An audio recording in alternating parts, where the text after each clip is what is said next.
Assalamualaikum warahmatullahi wabarakatuh. Selamat pagi. Hari ini kita akan melanjutkan pembelajaran minggu lalu.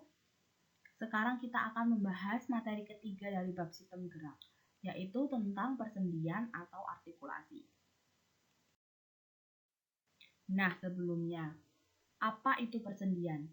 Menurut kalian, pengertian persendian itu apa sih?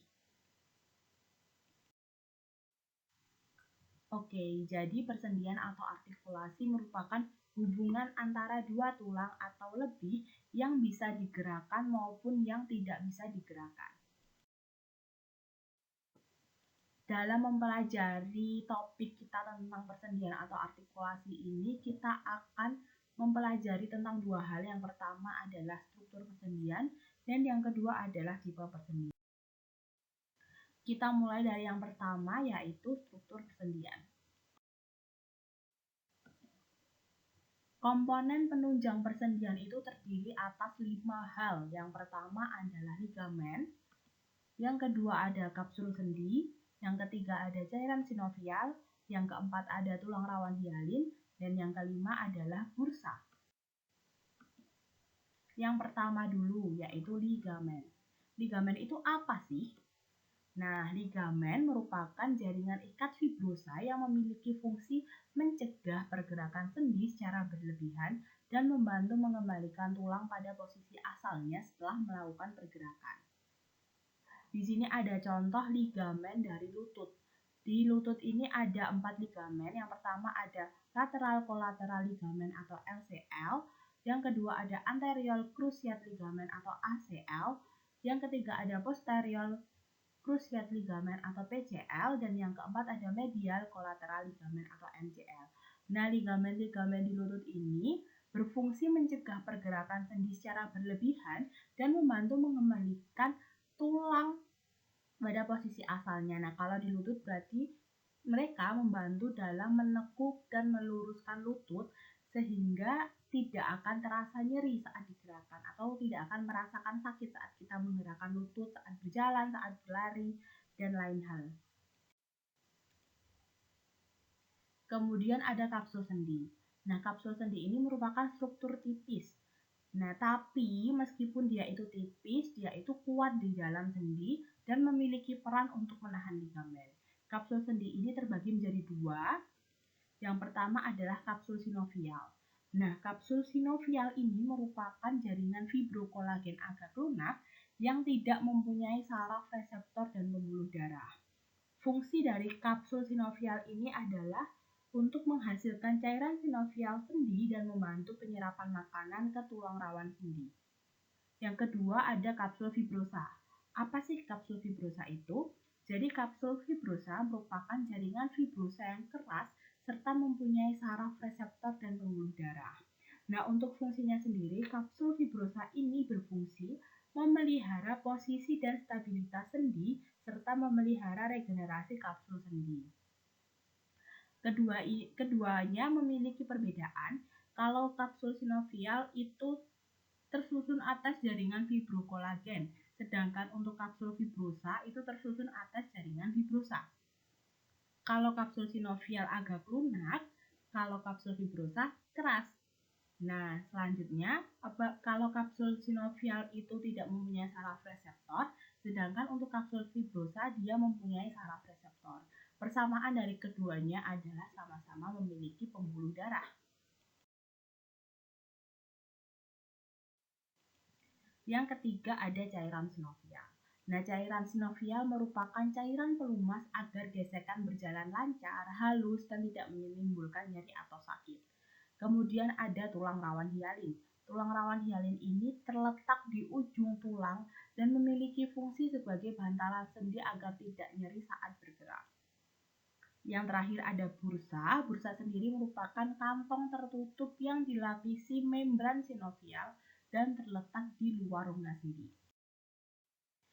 Setelah membahas tentang struktur persendian, kita beralih ke topik yang kedua, adalah tentang tipe-tipe persendian. Nah, tipe persendian itu terbagi menjadi dua. Yang pertama tipe persendian berdasarkan strukturnya, dan yang kedua adalah tipe persendian berdasarkan gerakannya. Tipe persendian berdasarkan strukturnya terbagi menjadi 3. Yang pertama ada persendian fibrosa.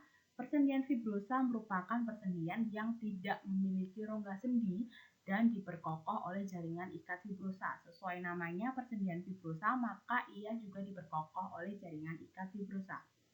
Yang kedua ada persendian kartilago. Persendian kartilago merupakan persendian yang tidak mempunyai rongga sendi dan diperkokoh oleh jaringan kartilago. Jadi disebut persendian kartilago karena diperkokohnya oleh jaringan kartilago. Kemudian yang ketiga ada persendian sinovial. Persendian sinovial merupakan persendian yang memiliki rongga sendi dan diperkokoh oleh jaringan ikat ligamen dan kapsul sendi. Ketiga persendian berdasarkan strukturnya ini hanya persendian sinovial yang memiliki rongga sendi, sedangkan dua yang lain yaitu persendian fibrosa dan persendian kartilago tidak mempunyai rongga sendi. Kemudian ada tipe sendi berdasarkan gerakannya. Yang pertama ada sendi sinartrosis, yang kedua ada sendi amfiartrosis, dan yang ketiga ada sendi diartrosis. Yang pertama dulu, sendi sinartrosis. Nah, sendi sinartrosis ini bisa disebut juga sebagai sendi mati. Apa sih sendi sinartrosis itu? Sendi sinartrosis adalah sendi yang tidak bisa digerakkan. Oleh sebab itu disebut juga dengan sendi mati, karena tidak bisa digerakkan. Hal itu dikarenakan ia tidak memiliki celah sendi dan dihubungkan dengan jaringan ikat fibrosa atau kartilago. Jenis sendi sinartrosis itu ada dua. Yang pertama ada sinartrosis simfibrosis. Nah, sendi sinartrosis simfibrosis ini merupakan sendi yang dihubungkan dengan jaringan ikat fibrosa berbentuk serabut yang mengalami penulangan. Sedangkan yang kedua adalah sendi sinartrosis sinkondrosis. Sendi sinartrosis sinkondrosis merupakan sendi yang dihubungkan dengan jaringan tulang rawan atau kartilago hialin.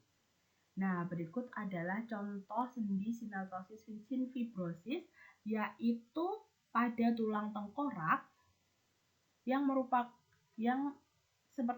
berbentuk seperti garis-garis ini disebut dengan sutura. Nah, disinilah letak dari sendi sinartrosis simfibrosis. Kemudian ada sendi sinartrosis sinkondrosis, yaitu pada lempeng sementara yang terletak di antara epifisis dengan diafisis pada tulang panjang anak-anak. Nah, jadi ini lempengnya ini adalah merupakan sendi sinartrosis sinkondrosis yang dihubungkan dengan jaringan tulang rawan kartilago atau hialin.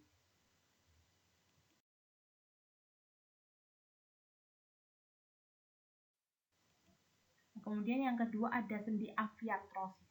Sendi amfiartrosis merupakan sendi yang pergerakannya terbatas yang diakibatkan oleh tekanan.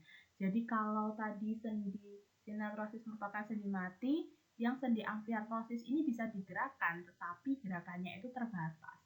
Terbatasnya itu kenapa? Karena adanya tekanan sehingga pergerakan sendi ini sangatlah terbatas. Sendi amfiartrosis ada 3. Yang pertama ada simfisis. Nah, simfisis ini merupakan sendi yang dihubungkan oleh kartilago. Contohnya adalah sendi antar tulang belakang dan sendi simfisis pubis atau tulang kemaluan. Dan yang kedua ada sindemosis. Apa itu sindemosis? Sindemosis merupakan sendi yang dihubungkan oleh jaringan ikat serabut dan ligamen. Contohnya adalah sendi antar tulang betis atau fibula dan tulang kering tibia. Dan yang ketiga ada gomposis. Gomposis ini merupakan sendi pada tulang yang berbentuk kerucut yang masuk ke dalam kantong tulang. Nah, contohnya adalah tulang gigi yang tertanam dalam kantong tulang rahang. Ini adalah contohnya. Yang pertama itu ada simfisis, kemudian ada sindemosis, dan ada gomposis. Lalu yang terakhir, tipe sendi berdasarkan gerakannya ada sendi diartrosis. Nah, sendi diartrosis sendiri bisa disebut juga dengan sendi sinovial yang merupakan sendi yang dapat bergerak bebas. Berbeda dengan sendi sinartrosis yang merupakan sendi mati dan sendi amfiartrosis yang memiliki gerakan terbatas, sendi diartrosis ini bisa bergerak secara bebas. Ada 6 jenis sendi diartrosis atau sendi sinovial. Yang pertama ada sendi engsel, yang kedua ada sendi peluru, yang ketiga ada sendi pelana, yang keempat ada sendi putar, yang kelima ada sendi luncur, dan yang keenam atau yang terakhir ada sendi kondiloid. Yang pertama, sendi engsel. Sendi engsel disebut juga dengan sendi berporos satu. Kenapa disebut dengan sendi berporos satu? Karena ia bergerak ke satu arah seperti halnya dengan pintu dan mempunyai dua ujung tulang berbentuk engsel yang memiliki poros satu. Contohnya itu ada sendi pada siku, lutut, mata kaki, dan ruas antar jari. Ini merupakan contoh sendi engsel yang ada pada siku, yaitu yang menghubungkan antara tulang lengan atas dan juga tulang pengumpil serta tulang hasta. Nah, ini di sini merupakan sendi engsel. Kemudian ada sendi engsel pada lutut. Nah, sendi engsel ini sendi yang berwarna biru ini dia menghubungkan antara tulang paha dan tulang kering serta tulang betis. Kemudian yang kedua ada sendi peluru. Apa sih ciri-ciri dari sendi peluru? Jadi sendi peluru merupakan sendi yang mempunyai gerakan bebas ke segala arah. Ujung tulangnya berbentuk lekuk dan bongkol, serta memiliki poros 3. Contohnya adalah sendi tulang gelang bahu dengan tulang lengan atas dan sendi tulang gelang panggul dengan tulang paha. Nah, ini adalah contoh sendi peluru. Nah, dia menghubungkan antara tulang belikat dan tulang lengan atas serta antara tulang pinggul dengan tulang paha atau femur. Kemudian yang ketiga ada sendi pelana. Sendi pelana ini disebut juga dengan sendi timbal balik. Ia bisa bergerak bebas seperti gerakan orang yang mengendarai kuda dan memiliki poros 2. Contohnya adalah sendi antara tulang pergelangan tangan dengan telapak tangan pada ibu jari. Nah, ini yang di merah ini merupakan sendi pelana. Dia menghubungkan antara tulang telapak tangan atau metakarpal dengan tulang pergelangan tangan atau karpal. Nah, bentuknya seperti ini. Seperti pelana kuda. Oleh karena itu disebut dengan sendi pelana.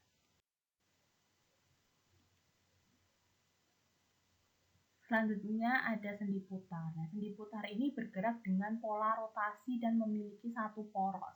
Ujung tulangnya yang satu dapat mengitari ujung tulang yang lain.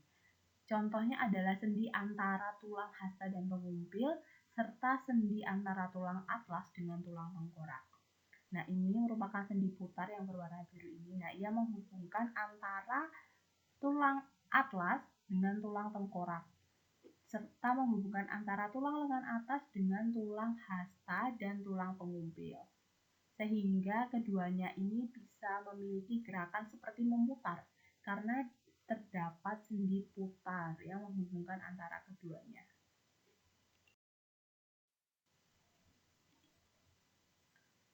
Lalu ada sendi luncur, cirinya ia bisa disebut dengan sendi geser. Kenapa disebut dengan sendi geser? Ya karena ia memiliki gerakan menggeser serta tidak berporos. Sendi luncur ini memiliki ujung tulang yang agak rata. Contohnya ada di sendi antara tulang pergelangan tangan, antara tulang pergelangan kaki, dan antara tulang selangka dan tulang belikat. Nah, ini contoh sendi luncur yang ada di tulang pergelangan kaki. Seperti ini ya bentuknya.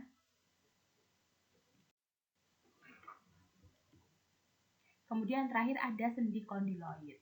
Nah, sendi kondiloid ini disebut juga sendi elipsoid. Ia memiliki gerakan ke kiri dan ke kanan atau ke depan dan ke belakang. Berporos 2, mempunyai ujung tulang yang salah satunya berbentuk oval dan masuk ke dalam lekuk berbentuk elips. Contohnya ada di sendi antara tulang pengumpil dengan pergelangan tangan. Nah, ini tulang pengumpil, ini pergelangan tangan. Dan yang menghubungkan ini adalah sendi kondiloid. Bentuknya seperti ini. Oke. Sebelum kita tutup, ada baiknya kita mereview materi yang sudah dijelaskan sebelumnya tentang persendian atau artikulasi. Yang pertama, persendian atau artikulasi ini merupakan hubungan antara dua tulang. Baik dua tulang ini bisa digerakkan atau tidak bisa digerakkan. Nah, cangkupan materinya ada dua, yaitu tentang struktur persendian dan tipe-tipe persendian. Untuk struktur persendian sendiri ada 5 bagian dari persendian. Yang pertama ada ligamen, yang kedua ada kapsul sendi, yang ketiga ada cairan sinovial, yang keempat ada tulang rawan hialin, dan yang kelima ada bursa. Sedangkan untuk yang kedua, topik yang kedua tentang tipe persendian, itu tipe persendian bisa dibedakan menjadi dua secara umum. Yang pertama ada tipe persendian berdasarkan strukturnya, dan yang kedua ada tipe persendian berdasarkan gerakannya. Untuk tipe persendian berdasarkan strukturnya ada 3, terbagi menjadi 3. Yang pertama ada persendian fibrosa yang diperkokoh oleh jaringan ikat fibrosa. Yang kedua ada persendian kartilago yang diperkokoh oleh jaringan kartilago. Dan yang ketiga ada persendian sinovial yang diperkokoh oleh jaringan ikat ligamen dan kapsul sendi. Sementara untuk tipe yang kedua, yaitu berdasarkan gerakannya terbagi menjadi 3 secara umum.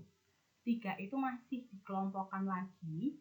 Yang pertama ada sendi sinartrosis atau sendi mati ini yang terbagi menjadi 2 kelompok, yaitu sinartrosis sinfibrosis dan sinartrosis sinkondrosis. Yang kedua, kelompok yang kedua ada sendi amfiartrosis. Sendi amfiartrosis ini dikelompokkan lagi menjadi 3, yaitu ada simfisis, sindemosis, dan komposis. Nah, yang terakhir, kelompok yang terakhir yang ketiga ini adalah sendi yang bisa bergerak bebas. Yang kedua tadi, sinartrosis merupakan sendi mati, amfiartrosis merupakan sendi yang gerakannya terbatas. Dan kelompok yang ketiga atau kelompok yang terakhir ini merupakan sendi diartrosis yang gerakannya bebas. Terbagi menjadi 6, yaitu ada sendi engsel atau sendi yang bisa bergerak ke satu arah seperti halnya dengan pintu. Dan yang kedua ada sendi peluru yang ciri khasnya adalah memiliki gerakan bebas ke segala arah.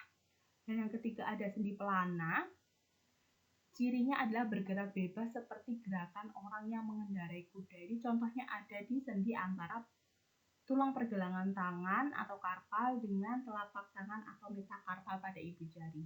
Yang keempat ada sendi putar yang memiliki pola rotasi dan memiliki satu poros. Ini contohnya adalah antara tulang atlas dengan tulang tengkorak. Kemudian yang kelima ada sendi luncur atau sendi geser. Yang keenam atau yang terakhir ada sendi kondyloid atau sendi elipsoid. Nah, itu gambaran umum tentang persendian artikulasi. Selanjutnya bisa dipelajari lagi lebih lanjut dan materi yang penting bisa dicatat. Oke, selesai sampai di sini. Terima kasih. Apabila ada pertanyaan bisa langsung ditanyakan. Dan jangan lupa untuk tetap belajar. And stay safe semua. Assalamualaikum warahmatullahi wabarakatuh.